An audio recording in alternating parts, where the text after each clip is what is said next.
শুরু করছি কৃষি উন্নয়ন ভিত্তিক প্রামাণ্য অনুষ্ঠান মাটি ও মানুষ। আমাদের আজকে অনুষ্ঠানের একটি বিশেষ ঘরোয়া প্রতিবেদন। আপনাদের মনে থাকতে পারে যে আমরা গত আগস্ট মাসের শেষের দিকে বিএডিসির মধুপুর বীজ খামার এসেছিলাম। আমরা আজকের অনুষ্ঠানে দেখাবো ধান রোপণ শুরু করে ধান কাটা পর্যন্ত কী কী ধরনের ব্যবস্থা নিয়েছিল এবং বিএডিসিকে আশা করছে এবছর এই মধুপুর খামার থেকে কত টন বীজ উৎপাদিত হবে। সেই দর্শক দেখুন এই মধুপুর খামারের বীজ উৎপাদন নিয়ে আমাদের এখনকার ফলো আপ প্রতিবেদন।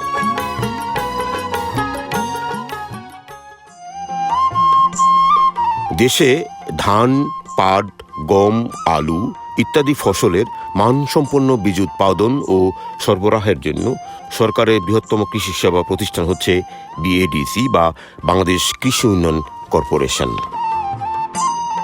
বাণিজ্যিকভাবে মানসম্পন্ন বীজ উৎপাদনের জন্য বিএডিসির রয়েছে 34টি বীজ উৎপাদন খামার। এর মধ্যে দানাশস্য উৎপাদিত হয় 26টি খামার থেকে। বাংলাদেশ কৃষি উন্নয়ন কর্পোরেশনের এক সূত্রে বলা হয়েছে, চলতি আমন মৌসুমে বিএডিসির বিভিন্ন বীজ উৎপাদন খামার থেকে প্রায় 30,000 মেট্রিক টন ধান বীজ উৎপাদিত হবে। মধুপুর বীজ উৎপাদন খামার এর মধ্যে একটি। উল্লেখ্য, মধুপুর বীজ উৎপাদন খামারের আয়তন 500 একর। এর মধ্যে 349 একরে বাণিজ্যিকভাবে দানাশস্যের বীজ উৎপাদিত হয়। মধুপুর বীজ উৎপাদন খামার থেকে বছরে প্রায় 1000 মেট্রিক টন বীজ উৎপাদিত হয়। সাম্প্রতিক সময়ে বাংলাদেশ কৃষি উন্নয়ন কর্পোরেশনের বিভিন্ন বীজ উৎপাদন খামারসমূহে যান্ত্রিক পদ্ধতি কার্যক্রম শুরু হয়েছে। এর মধ্যে বীজ উৎপাদনে পুরো অংশ যান্ত্রিক কার্যক্রম শুরু করেছে বিএডিসির ডুমার খামারে, যেখানে ধান ও আলুর ভিত্তি বীজ উৎপাদনে পুরোটাই যান্ত্রিকীকরণ করা হয়েছে।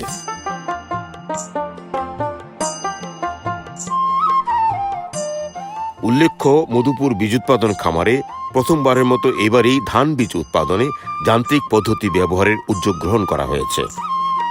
কর্মসূচির আওতায় চলতি আমন মৌসুমের শুরুতে যান্ত্রিক পদ্ধতিতে বীজতলা তৈরি এবং রোপণে রাইস ট্রান্সপ্লান্টার দিয়ে আমন ধান রোপণ করা হয়েছে।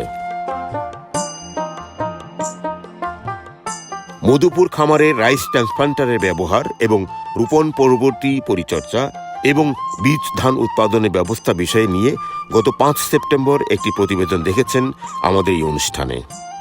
সেই অনুষ্ঠানের তথ্যে আমরা অবগত ছিলাম যে ধান কর্তনে কম্বাইন হারভেস্টারের ব্যবহার করা হবে। ইতোমধ্যেই ধান কর্তন শুরু হয়েছে এবং খামারের সিংহভাগ ধান কাটা শেষ হয়েছে। আজ আমরা এই প্রতিবেদন তুলে ধরব কম্বাইন হারভেস্টারে ধান কর্তন এবং কর্তন পরবর্তী বীজ প্রক্রিয়াজাতকরণ এবং সংরক্ষণ পদ্ধতি।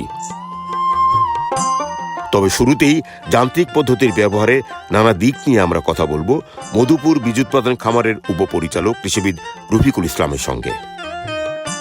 কৃষিবিদ রফিকুল ইসলাম, আমরা আগস্টের শেষ ভাগে এসেছিলাম, তখন আপনারা বিভিন্ন মাঠে ধান লাগাচ্ছিলেন এবং কোনো কোনো মাঠে প্রায় 20-22 দিন ধানের গোছা হয়ে গেছিল এবং তখন নানা রকম তথ্য শুনছিলাম ধানের পরিচর্যা কেমন হবে, কী করবেন। তখন থেকে এই যাবৎ প্রায় ডিসেম্বর এখন ধান কাটা শুরু করেছেন। এই সময়ের মধ্যে আপনারা যে টার্গেট অর্জন করার যে পরিকল্পনা করেছেন তার টার্গেট করতে পেরেছেন? ইনশাল্লাহ আশা করি আমাদের এই আমন মৌসুমে উৎপাদন লক্ষ্যমাত্রা ছিল 430 মেট্রিক টন, আশা করি অর্জন করতে পারবো ইনশাল্লাহ। বীজ ধান উৎপাদনের একটি সংবেদনশীল কর্মকাণ্ড, যেমন রগিং করতে হয়, সেচ ঠিকমতো পানি দিতে হয়, সবগুলো কি আপনারা করেছেন? আপনি এরকম ইনশাল্লাহ আমাদের ফার্টিলাইজার ম্যানেজমেন্ট, রগিং এবং কীটনাশক প্রয়োগ, বিভিন্ন রোগবালাই পোকামাকড়ের আক্রমণ থেকে এক করার জন্য, যেমন আপনার মাজরা পোকা, আপনি যখন আসছিলেন তখন আপনি দেখতে পারছিলেন যে মাজরা পোকার একটু আগমন ছিল। পরে কি পরবর্তীতে আমরা ওষুধ দিয়ে এই মাজরা পোকা কন্ট্রোলে নিয়েছি। বিএলবি, বাদামি গাছ ফড়িংয়ের, তারপরে পেনিকেল ব্লাইট এবং বিভিন্ন ধরনের পোকামাকড়ের যেগুলো আক্রমণ ছিল আমরা যথাসময়ে ব্যবস্থা নিয়েছি এবং আল্লাহর রহমতে এখন পর্যন্ত ফলন ভালো ইনশাল্লাহ। আচ্ছা, এইগুলো তো বিনা 26, তো আপনারা তো বিরি ধান অনেকগুলো ভ্যারাইটি করেছেন, এখানে 9টা ভ্যারাইটি। তো এর মধ্যে ফলন কোনটা সবচেয়ে ভালো আপনি এই মধুপুরের মাঠে? মধুপুরের মাঠে আমি আশা করি বিরি ধান 49-এর ফলন সবচেয়ে ভালো পেয়েছি। আচ্ছা, আপনারা অনেকগুলো গবেষণা প্লটও করেছিলেন? জি জি, অনেকগুলো ট্রায়াল প্লট ছিল। জি জি, সেখানকার কোনটা আপনি পেরেছেন? আসলে ওইখানকার তো আমাদের কোড নাম্বার দেওয়া ছিল আপনার, কোড নম্বর অনুযায়ী এখানে আমরা চেক ভ্যারাইটি ছিল, চেক ভ্যারাইটির সাথে আমরা কোড নম্বর পরীক্ষা করেছি এবং ওইখানে আমরা আশা করি আমনের মধ্যে ভালো হাইব্রিড ভ্যারাইটি পাবো। সেটা আমি ওই ঢাকা আমাদের সদর দপ্তরে পাঠিয়ে দিয়েছি। এখন তারা ওইখান থেকে পর্যবেক্ষণ করে আমাদেরকে ওই কোড নম্বর অনুযায়ী কোন ভ্যারাইটি সেটা আমাদেরকে পরে জানিয়ে দেওয়া হবে। রূপ সাহেব, তখন তো আমরা প্রায় 20 মিনিটের প্রতিবেদন ছিল এবং সেখানে আপনারা অনেক তথ্য আপনি দিয়েছিলেন, মানে তখন কি করবেন আমরা একটু দেখে নিই পিছনে গিয়ে আমাদের আর্কাইভ থেকে আমাদের সংগৃহীত অংশ বিশেষ আপনি কি বলেছিলেন এবং সেই অনুযায়ী আপনারা করতে পেরেছেন কিনা। আমাদের যদিও ওয়েবসাইটে এই জিনিসগুলো দেওয়া আছে, আমি একটু ওয়েবসাইটে চেক করে দেখি আপনি কি কথা বলেছিলেন, সেইভাবে আপনার কাছে আসছি। জি, কৃষি যান্ত্রিকীকরণের আওতায় রাইস ট্রান্সপ্লান্টারের মাধ্যমে আমরা অত্র খামারে বীজ উৎপাদনের কার্যক্রম হাতে নিয়েছি। এইবার প্রথমবারের মতো 315 একরের মধ্যে 115 একর আমরা রাইস ট্রান্সপ্লান্টারের মাধ্যমে কার্যক্রম হাতে নিয়েছি। প্রথমে আমরা বীজতলায় টের মাধ্যমে বীজতলা, মানে এই কার্যকরী প্রথমে আপনারা বীজ থেকে প্রথম বীজতলা তৈরি করেন? হ্যাঁ, টের মাধ্যমে বীজতলায় চারারও করি, আপনার উৎপাদন করি। পরে এই চারা আবার কত দিনের চারা সেখান থেকে ট্রান্সফার করা হয়? 18 থেকে 20 দিনের চারা। আচ্ছা, 18 থেকে 20 দিনের চারা পরে আমরা রাইস ট্রান্সপ্লান্টারের মাধ্যমে আবার এই চারা আমরা মাঠে রোপণ কার্যক্রম সম্পন্ন করেছি। যেখানে আমরা লেবার দিয়ে আগে হাতে চারা লাগানো হতো, সেখানে আমরা হাতের পরিবর্তে এখানে অল্প সময়ের মধ্যে, যেমন আমরা প্রতি 1 ঘন্টায় আমরা 5 একর জায়গা লাগাইতে পারি। আমরা 115 একরে যে আপনারা নিয়ে উদ্যোগ নিয়েছিলেন রাইস ট্রান্সপ্লান্টার, পারফরমেন্স কেমন, মানে ফলাফল কেমন এখন? আশা করি ভালো, কারণ রাইস ট্রান্সপ্লান্টারে আমরা যে ধান লাগিয়েছি সেখানে লেবার খরচ কম হয়েছে এবং আশানুরূপ ফলনও পাচ্ছে। আমরা মনে করি যেহেতু এখন লেবার সংকট দেখা দিয়েছে, সেখানে রাইস ট্রান্সপ্লান্টের মধ্যে অল্প সময়ে অল্প খরচ কম হয়, সেভাবে আমরা লাগাইতে পেরেছি। এবার তো আপনারা প্রথম শুরু করেছিলেন, এই বিষয়টা কি আপনারা করেছেন কিনা যে হাতে লাগানো এবং রাইস ট্রান্সপ্লান্ট লাগানোর মধ্যে খরচের পার্থক্য কেমন, এইবার কি যাচাই করেছেন এটা? এরকম এখন আসলে আমরা তো ধান কর্তন কার্যক্রম চলতেছে, আরেকদিকে ধান কর্তন করার পর চাতালা শুকাইতেছি, গ্রেডিং করতেছি, কার্যক্রম চলমান। আমরা ফাইনাল একর প্রতি যে ফলন পাবো, এই একর প্রতি ফলন বিগত আমলের ফলন এবং লেবার যে কস্ট টোটালি খরচ হয়েছে, তারপর আমরা বলতে পারবো। তবে আশাবাদী আমি যে রাইস ট্রান্সপ্লান্টের কারণে আমাদের খরচ কম হয়েছে, ফলন আশানুরূপ পেয়েছি।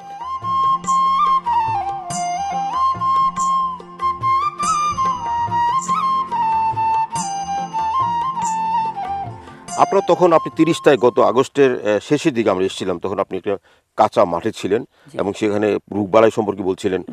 তখন থেকে বলেন তো এই পাকা পর্যন্ত আপনার কী কী ধরনের রোগবালাই প্রতিরোধ ব্যবস্থা নিয়েছিলেন? তখন থেকে এখন পর্যন্ত আমরা মাজরা পোকার একটা স্টেপ নিছি, তারপরে শীত ব্লাইটের একটা স্টেপ নিছি, বিএলবি স্টেপ। তখন তো বলছিলেন যে মাছ রোগ হতে পারে, আমরা এই ধরনের স্টেপ নেব।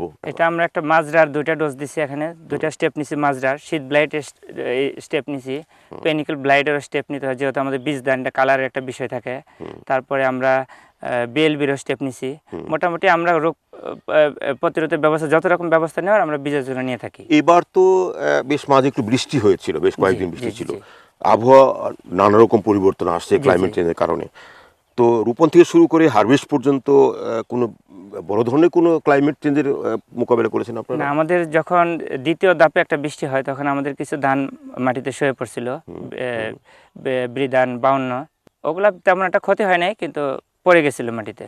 আমরা জানি রাইস ট্রান্সপ্লান্টার যখন আপনারা রোপণ করেন তখন সমান দূরত্বে চারা পড়ে, কিন্তু এখানে কি এরকম ছিল নাকি কোনো ব্যতিক্রম মনে হচ্ছে? না, সেরকমই।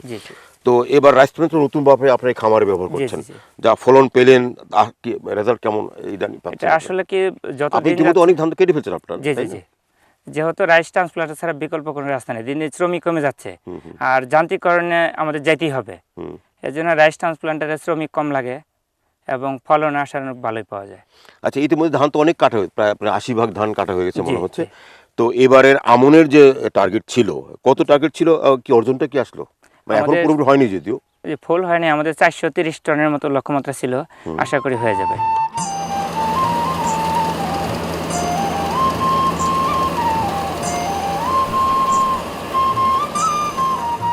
রবি সাহেব, একটু আগে আমরা কম্বাইন্ড হারভেস্টের ব্যাপার দেখলাম, একটু সংক্ষেপে বলুন তো। কম্বাইন্ড হারভেস্টের আপনারা যদিও এই বছরই শুরু করেছেন, তো এগুলোর কি কি বেনিফিট পাচ্ছেন, কি কি লাভের অংশ দেখতে পাচ্ছেন যে কম্বাইন্ড হারভেস্টার ব্যবহার করলে আপনাদের এই সুবিধাটুকু হবে? কম্বাইন্ড হারভেস্টার ব্যবহার করলে আমরা যেমন আপনি দেখতেছেন যে ধানটা আলাদা হয়ে যাচ্ছে, খড়গুলো আলাদা হয়ে যাচ্ছে এবং একটু গুঁড়া থেকে কেটে নিচ্ছি। আমরা একটু দেখি। ধানটা কাটার সময় আপনি গোড়া কাটছেন, হ্যাঁ গোড়ায় কাটছে, এখানে আর কোনো কিছু নাই, এখানে আর কোনো কিছু নাই। আর যা- ধানগুলো খুব সুন্দর ইয়ে। ধানগুলো আলাদা হয়ে যাচ্ছে। যদি এই ধানটা পরে থাকতো তাহলে কি এভাবে সুন্দর কাটতে পারতো? না, পরে থাকলে এত সুন্দর করে কাটা যেত না। আচ্ছা, এতে করে আপনি কোনো বিশ্লেষণ করেছেন যে যদি শ্রমিক দিয়ে কাটা হয় তাহলে 1 বিঘা জমি ধান কাটতে বা 1 একর জমি ধান কাটতে কতজন শ্রমিক লাগবে? আর যদি কম্বাইন্ড হারভেস্টার ব্যবহার করি আমরা তাহলে 1 একর জমি ধান কাটতে কত সময় লাগবে? আসলে এটা আমরা অ্যানালাইসিস করে দেখছি যে এই কম্বাইন্ড হারভেস্টারে ধান কাটা আর ওই যে লেবার দিয়ে যে ধান কাটা, এতে কম্বাইন্ড হারভেস্টার মধ্যে অনেকটা সাশ্রয়ী হয় এবং অল্প সময়ে, যেমন আপনি 1 ঘন্টায় 1 একর ধান কাটতে পারে। সারাদিনে আমি 8 একর ধান আর কাটতে পারি। আপনার শ্রমিকরা 1 একর কত? 1 একর করলে তার 16 থেকে 17 জন লেবার প্রয়োজন হয়।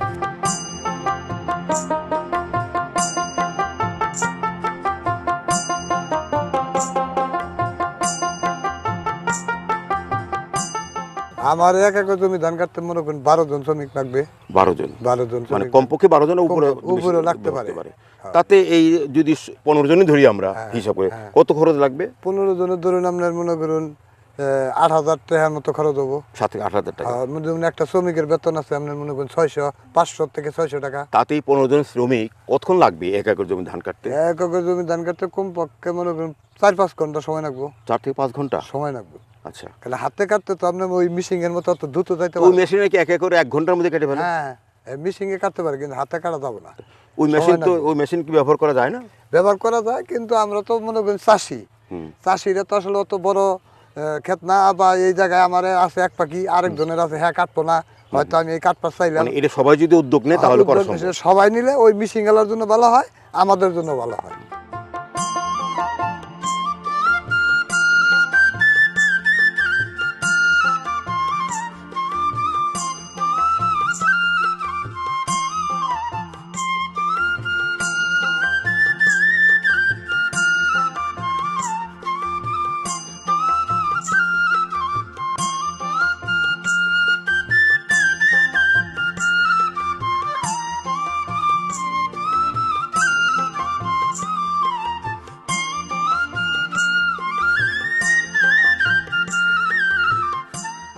রবি সাহেব, এই যে ধানের আমরা একসাথে দেখলাম ধান কাটা হলো মেশিনে এবং ধান এখন ফেলা হলো, এখন বস্তাবন্দি করা হবে। আমরা একজন কৃষক, মানে কৃষকের সন্তান হিসেবে আপনি কতটুকু মান সম্পন্ন বীজ হচ্ছে বলে মনে করেন মেশিন টেশিন সব মিলিয়ে? না, ইনশাল্লাহ এখানে যে বীজ দেখতেছেন আপনি, ধানের কালারও ভালো আছে। আর যখন আপনার গ্রেডিং করা হবে, আপনি আমার অফিসে গেলে দেখতে পারবেন, যখন শুকানো হবে, শুকানোর পর যখন গ্রেডিং হবে, এখানে নন সিট আলাদা হয়ে যাবে, সিটগুলো আলাদা হয়ে যাবে। তারপরে সেটা আপনার 12% ময়েশ্চারে এনে বস্তাবন্দি করে আমরা প্রসেস করব।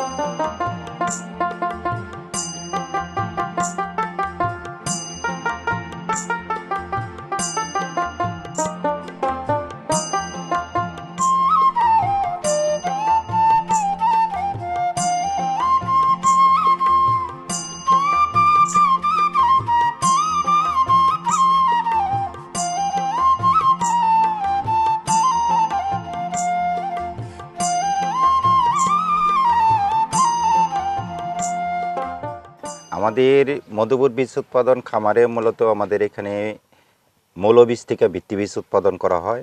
এই ভিত্তি বীজ রাইপেনিং স্টেজে যখন তারা রাইপেনিং এবং প্রসেসিংয়ের আগ পর্যন্ত তারা বীজটা কাটার পরে, মানে মাঠ থেকে যে বীজগুলো আসে খামার পর্যায় থেকে এটা তারা গ্রেডিং করে বীজটা আমাদের এখানে পাঠানো হয়। পাঠানোর পরে আমরা আসার পরে প্রথম ট্রলি থেকে আমাদের বীজের স্যাম্পলটা আমরা সংগ্রহ করি।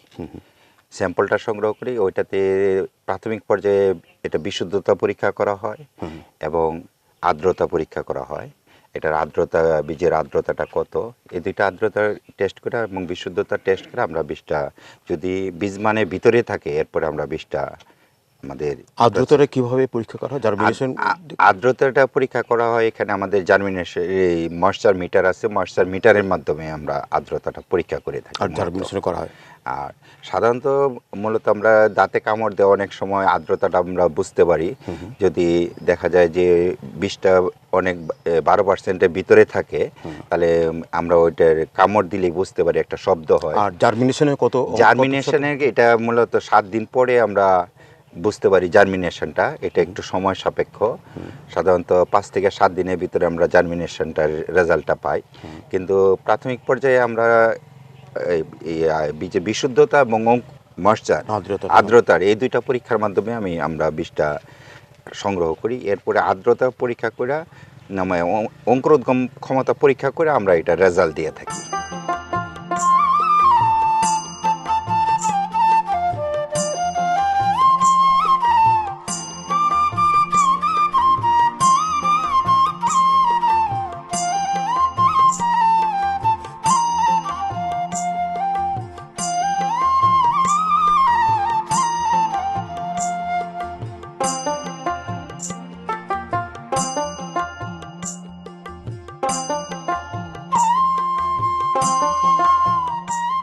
এই যে মধুপুর খামার থেকে বা চুক্তিবদ্ধ চাষিদের মাধ্যমে যে বীজগুলো আসে, ভিত্তি বীজ, প্রত্যয় বা ভিত্তি, এগুলো গুণগত মান বজায় রাখার জন্য এসির কি ভূমিকা, আপনারা কি করে এগুলো নিয়ন্ত্রণ করেন? আমাদের যে বীজ প্রত্যয়ন এজেন্সি, এটার মূলত কাজটি হচ্ছে যে মাঠ পর্যায়ে যে বীজগুলো আমরা সরবরাহ করি সেই সরকারি এবং বেসরকারি পর্যায়ে সেই বীজের গুণগত মান নিয়ন্ত্রণ একটি অন্যতম দায়িত্ব আমাদের এই বীজ প্রত্যয়ন এজেন্সি। এগুলো কি আপনার শুরু থেকে আপনাদের তদারকি থাকে যখন রোপণ তখন থেকে? হ্যাঁ, জি জি জি। এটা আমরা আসলে মূলত যখন একজন চুক্তিবদ্ধ চাষি বা বিএডিসি বা যদি কোনো উৎপাদনকারী কোনো বীজ উৎপাদন করতে চায়, তাদেরকে নির্ধারিত ফর্মে কিন্তু তাদের আমাদের কাছে আবেদন করতে হয়। আচ্ছা, তারা আবেদন করে এগুলো যাচাই বাছাই করে পরবর্তীতে কিন্তু তারা দেখা যায় যে আমাদের যখন আমাদের বিশেষ করে যারা আমাদের বিডার সিট থেকে যারা ফাউন্ডেশন সিট করে, ফাউন্ডেশন সিট থেকে আবার আপনার সার্টিফাইড সিট হয়। এই সাধারণত এই আমাদের এই ফাউন্ডেশন এবং যে আমাদের সার্টিফাইড সিট, অর্থাৎ একটি হচ্ছে আপনার ফাউন্ডেশন সিট যেটি সেইটা এবং প্রত্যয়িত সিট, এই দুইটা বীজেরই কিন্তু আমরা সাধারণত মান নিয়ন্ত্রণের জন্য আমরা কাজ করে থাকি। অনেকগুলো ধাপ পেরিয়ে শেষে বীজ কৃষকের হাতে যায়। জি, সবগুলো ধাপের মধ্যে কি আপনাদের মনিটরিং থাকে? যেমন বীজ উৎপাদন, রগিং, প্রসেসিং, তারপর মার্কেটিং, সবগুলোর মধ্যে আপনাদের তদারকি থাকে? হ্যাঁ, সব পর্যায়েই আসলে বীজ প্রত্যয়ন মানে কার্যক্রম থাকে। বিশেষ করে যখন একটা কৃষক বা একটা উৎপাদনকারী বা বিএডিসি যখন কোনো একটা মাঠে বীজ উৎপাদনের জন্য তারা আবেদন করার পরে তারা যখন মাঠে বীজতলা করে, আমরা কিন্তু বীজতলাও ভিজিট করি। আচ্ছা, বীজতলার পরে তারা হয়তো চারা রোপণ করে, রোপণের পরে কিন্তু তারা আমাদের কিন্তু প্রতিবেদন দিয়ে থাকে। আচ্ছা, আমরা সেগুলো যাচাইপূর্বক কোথায় কোথায় রোপণ হয়েছে আমরা কিন্তু সেই মাঠগুলো ভিজিট করে দেখি, হ্যাঁ সঠিকভাবে রোপণ হয়েছে কিনা। পরবর্তীতে দেখা যায় যে সেখানে আপনার রোগবালাইয়ের উপস্থিতিও থাকতে পারে, তো সেই রোগবালাইয়ের ব্যাপারে তাদেরকে আমরা সতর্ক করি, প্রয়োজনীয় পরামর্শ দেওয়া হয়। এটা আমরা বিএডিসি থেকেও করি, যারা বিএডিসির বাইরে যারা বেসরকারি উৎপাদনকারী একই রকম ভাবে তাদেরকে করা হয়।